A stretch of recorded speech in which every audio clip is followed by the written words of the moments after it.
بعد أكثر من 17 كيلومتر، حوالي 17 كيلومتر مشي، وصلنا للمدرسة المهجورة، مدرسة سيدي الحاج إبراهيم بأعالي منطقة سيدي مجاهد، بلدية بن علي، ولاية عين دجلة. هاي المدرسة المهجورة، مدرسة مهجورة منذ التسعينات.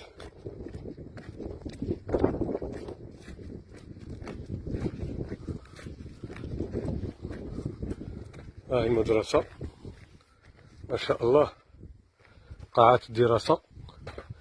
المدرسة هذه راهي أسفل جبل زكار. هاي المدرسة، السلام عليكم،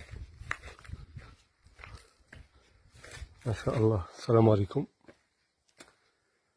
قاعات المدرسة ما شاء الله، القاعات ما شاء الله، القاعات تاع المدرسة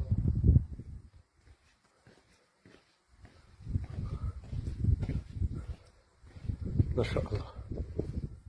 المدرسة هاي مقابلة هنا منطقة تلاخيخ، منطقة بومعد، جبال بومعد، جبال مناصر، وهنا جبل زكارة ما شاء الله.